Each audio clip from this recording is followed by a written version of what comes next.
Happy Easter. Watch this. Watch moving. Okay. First slide. Okay. So anyway, I'm asking. Watch moving. Okay. All right. It is. Okay, it is moving. Okay. Now that's also that's my technical. All right. So Happy Easter. Happy Easter. Happy Easter. I don't want to emphasize the most important day of our Christian life. It's what?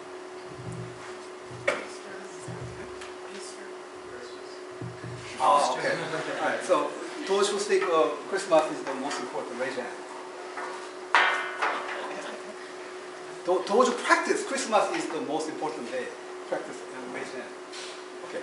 So those are Christmas Christians and Easter Christians. Okay. But the more I read the Bible, I think we should really think about the Easter, right? Because we can do babies. Cute, nice. And then when the people give you a gift, of course you like it, And then, but Easter, I think we don't like it because we don't want to think about things deeply, right? Because we are young. I'm pretty sure. I think I feel young. I'm 16 years old, and I don't think about things like death, right, and the resurrection. It's very uncomfortable. When was the last time you talked about somebody dying? In the past 2 weeks, what thought about it? No, okay, that's good. That's good. That means, but let's shift the gears toward and I want to find out why we celebrate Easter, because I think we said April is what? April Madness, right? We're crazy about this Easter. And then we had because usually I didn't know when Easter was. I thought the Easter was like middle of April, right? But now Easter is here. Easter changes, okay? So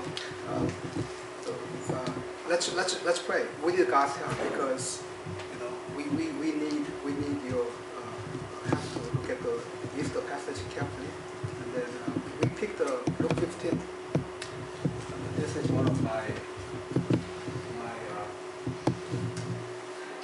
favorite passages, and we have looked at this so many times. So whenever we look at the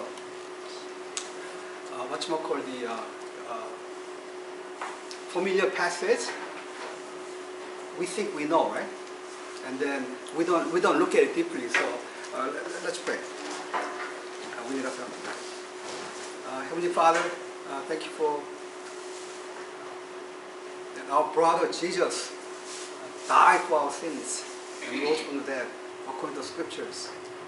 Please help us to accept this as the good news of you. And also grant us your grace and open our hearts. And our hearts are very hard. And nothing can penetrate us. But help us to really believe the gospel of Jesus. I pray this name. Amen. Okay, so key verse, anchor verse I picked is 1532. It's on the screen. So, and then it said, we have to celebrate and be glad because what? This brother of yours was dead and is alive again, and he was lost and found. So I put down the dead, make connection with dead and lost and found again. Found, alive again is found, right? So I want to get this verse right because forget about what I said today. But this is important stuff, okay? So I want to make sure that are you still up? Before I lose it, okay? I want to, okay? Before I lose right now, this is it. This is the main point I want to talk about this. Okay? Everyone got it? So it has many components. Why celebrate Easter? That we have to celebrate and be glad. We have to. Because what? Your brother, this brother of yours, brother, okay? It has to do with your brother. Dead and alive again. Who's your brother? One true brother. So he was dead and alive again, right? So we celebrate, okay? This is it, right? Our Christian life is, because of that, we celebrate. We are not, so suppose your brother dies, okay? Or just your husband die and come back, right? Then I want to celebrate or not celebrate? Well, it depends what kind of husband you have, okay? Depends. Some people celebrate more, and then they cry when they come back. Anyway, but your brother, okay, of Jesus is dead and alive again. And he was lost and found. But it's of us. Lost and found is us. But I believe that we believe that Jesus was never lost. And never found. Because he was always with God.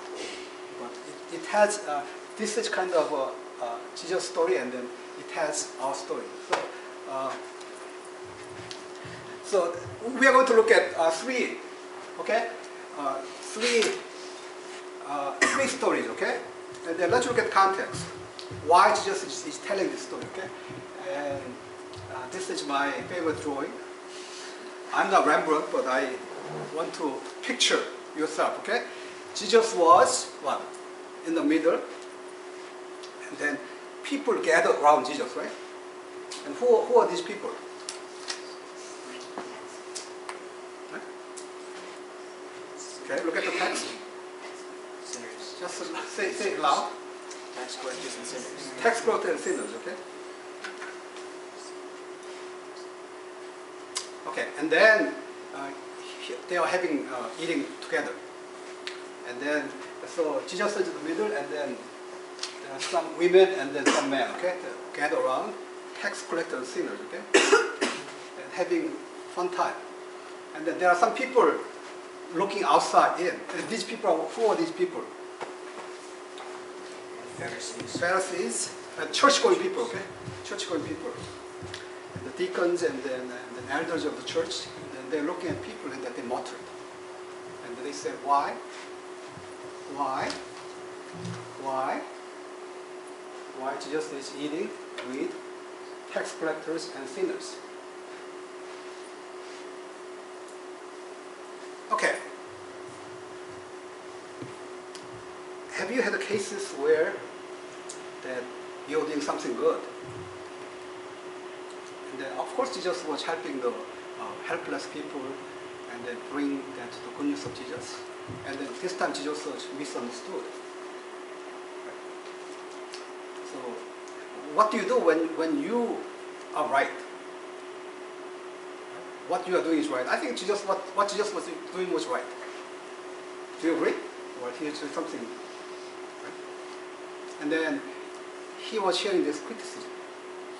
What do we do? What your initial response will be? Angry? Okay, that's angry. Right? How about Mike? I'd explain why I'm in the right. Yeah, so, okay, so of course, okay. Jesus said, oh, you are stupid and then you are ignorant. Or he can be angry. Or our tendency is what?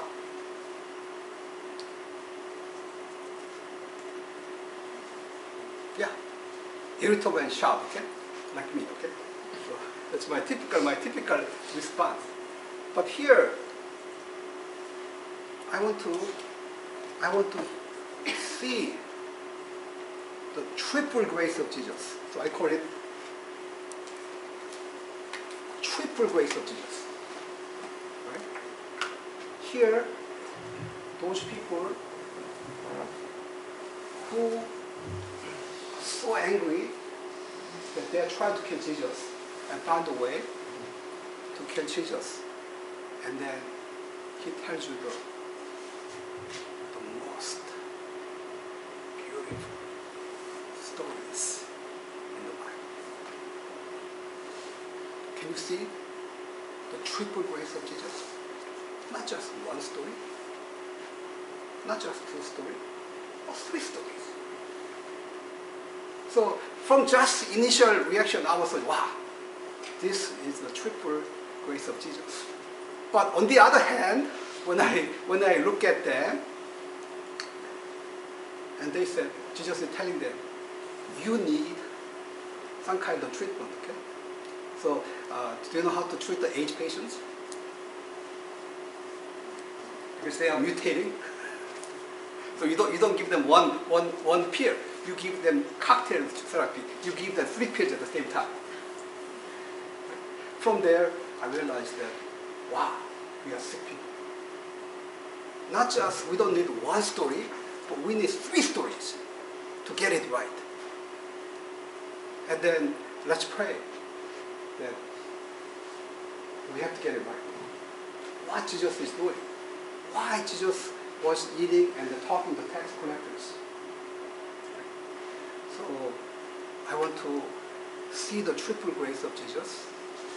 And then, this is the parables tells what? About who God is and who we are. So I'll run through the 3 parables one by one, and I'll just talk about 2 things: who God is and who we are. So first parable is what? The lordship. Okay, this parable begins with one shepherd who had how many sheep? 100 sheep, okay? And then one got lost. Okay? So, what will you do? So suppose we are on the market to sell, you worked hard for 1 year, and then we are going to the market. And then you're on the way to the market, you lost one. And the market right now is 2 p.m. The market closes at 3 p.m. And you have to go there and get your money.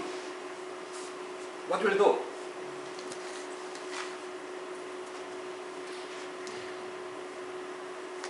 I'm a business major. Come on. We have so many MBA business majors, okay? So what's the first thing we'll do? We'll do the lost and gain analysis, okay? So here's 99. I should 1, okay? So if I have to go to market, and then market closes in 1 minute, 1 hour, okay? So Mino, what will you do? You are our Christian, those 2 accountant wages, okay?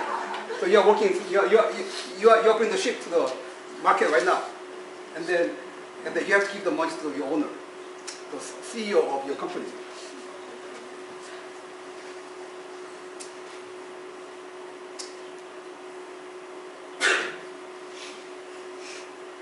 Just tell me, come on, tell me.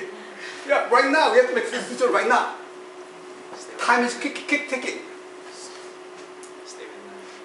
Oh, stay with them. Okay, that's very typical answer, right? Makes sense, right?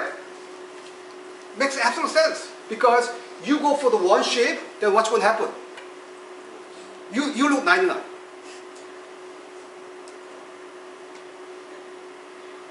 But there's a twist. Who's our God? Our God is an accountant.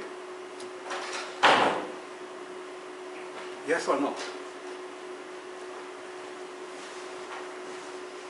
Is our God is accountant or the CEO or CIO? Who is our God here in the text?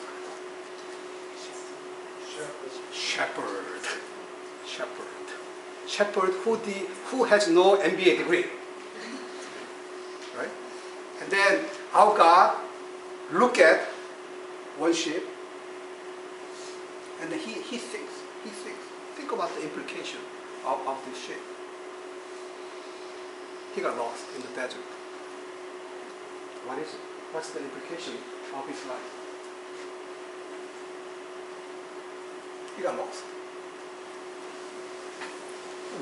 What does it mean to be lost? According to our anchor verse, lost means death.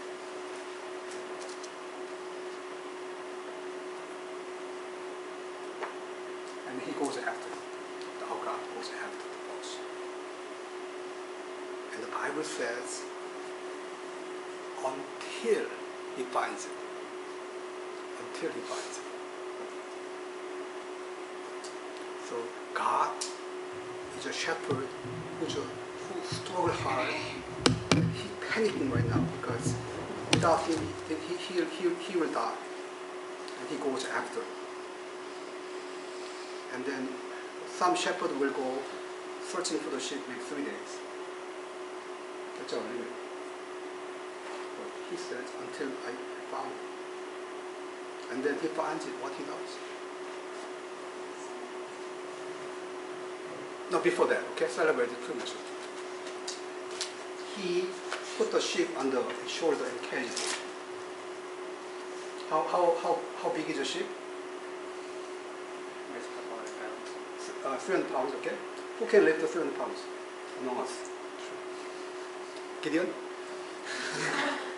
Okay, so it's not wimpy guy, okay? After searching so many hours, dehydrated, but when he sees the sheep, he's happy. And then he carries home joyfully. That's our God. Then who are we?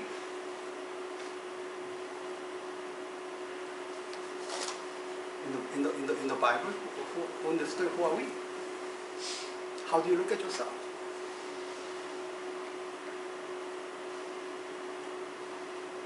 This really humbles us because Jesus is telling us, you are dirty, smelly, hairy, fat, dumb sheep. Who caused so much trouble for this shepherd?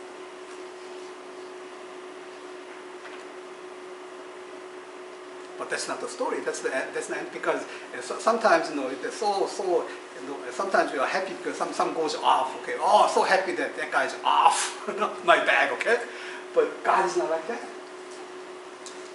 Okay? Remember some people you don't want to deal with. Okay, so happy that they leave. Okay, but He's not like that. So you're precious to God. Even though we are dumb, when God looks at you, you are very precious. And this is the gospel. We have a propensity to run away from God and kill ourselves. But our saving grace is God goes after until He finds you. So that's why we are so happy. Okay? And then let's look at the second one. The lost coin. So this story starts with a woman, what? Who has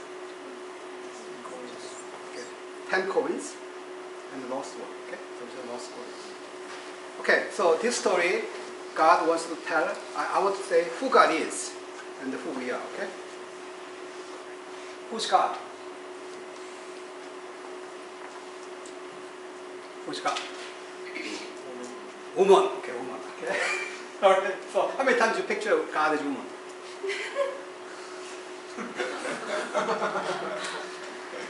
Not just a woman, not emotional woman, ill-tempered woman. Here, God is it's kind of different from the shepherd. Okay, his shepherd goes out. Okay, but this woman is very systematic, not emotional, and he lost one, and then she does very systematic search. Gentle.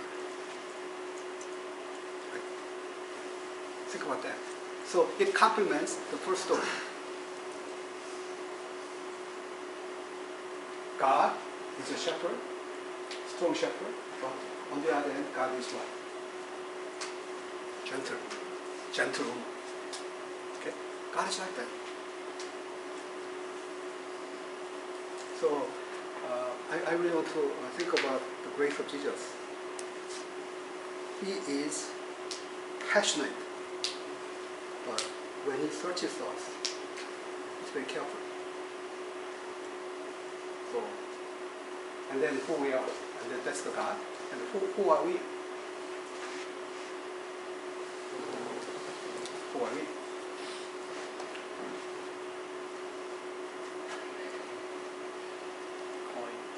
The lost coin.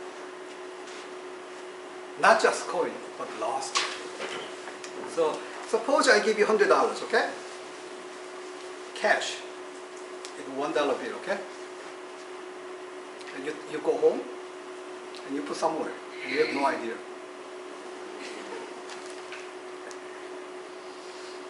Okay? Or you have $5 in the pocket. Which one is better?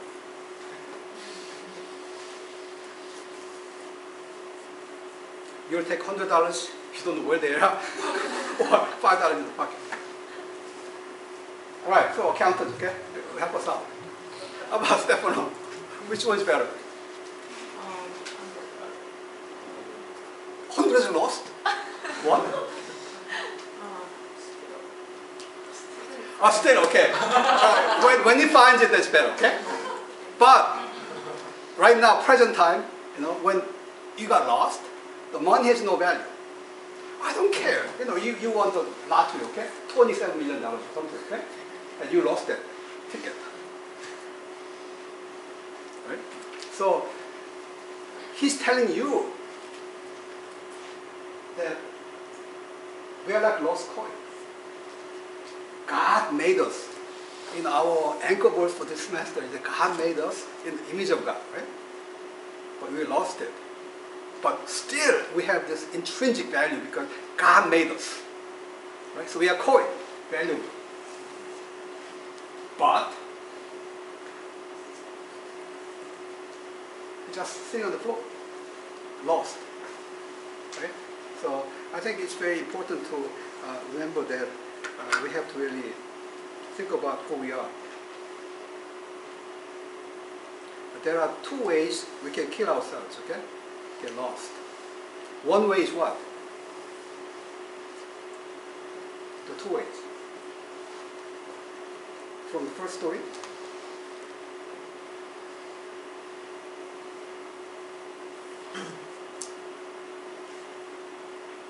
Be dumb. Be dumb and kill yourself. Okay? Dumb. And the second is that valuable and do nothing. So Jesus is telling us that's who we are. But still, it doesn't matter we are dumb or we are lost, valuable. God is looking for us. When He finds it, He joins. So, and then based on that, after telling these two stories and then the main story, he talks about the lost sons, two sons lost. He talks about father who had two sons. Right? And this story is very famous, right? So everyone knows about this story. Okay? Who can tell us this story? How about in 30 seconds or less? How about Paul? There's two sons. The younger son says to his father he would like his share of the inheritance. The father divides his property, gives it to his son. The son runs away and lives a wild life, spending frivolously, and then he runs out of money. He works as a pig farmer. He doesn't even get to eat. He's starving, and he decides he needs to repent and go home to his father. And as he's coming home to his father sees him a long distance away, runs to him, throws a robe on him, kisses him. His son tries to apologize, tells his father he doesn't deserve it. His father's just like, let's rejoice, we have been well. And then there's another son, right? And then they throw a party, and the older son's out in the field, and he sees this, and he's jealous. And he goes to argue with his father, say that he works for his father, but he feels his father doesn't love him the same. And then he says the lines at the end, your brother is returned, he was lost. He's dead, but he's alive again, he was lost, he was found. Okay, so this is a story about two sons, right? So just look at previous parables, we can see what kind of son his father has, right? The younger son is like compared to like a sheep, right? and older son is like compared to like coin. But they are lost. Both of them lost.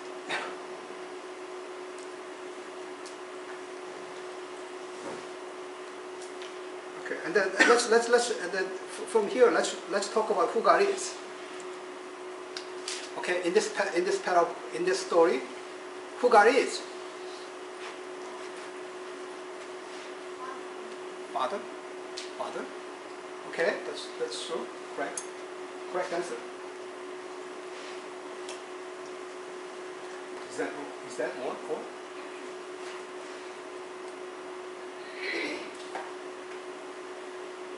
Okay, so there are more. Okay, that's good. So God is Father.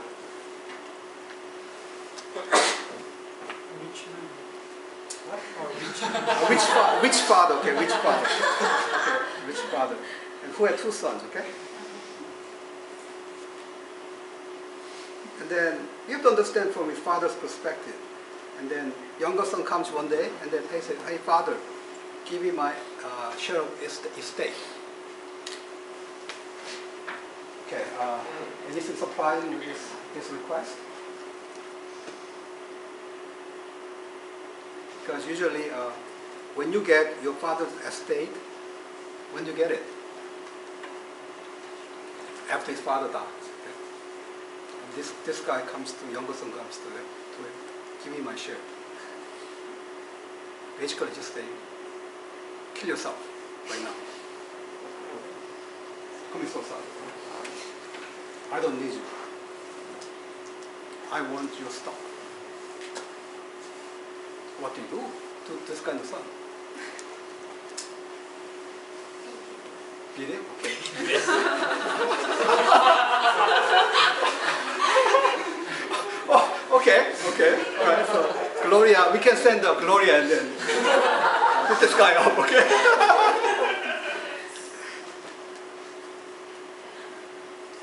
But his father did something strange, something cannot understand. I can understand. He gives him the stuff to him. And then that day, father died. He died.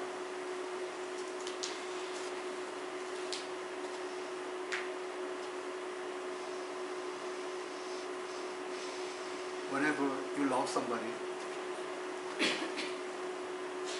you find out that that person doesn't love you and only cares about your stuff. And then sometimes you lose a job or you do some stupid things, and then you just say, I don't need you. I don't need you because there's no utility, okay? So I'll go my way. So in any kind of relationship, it's one of the most difficult things to bear as a human being. So, but his father gave him, his estate. Means, wow.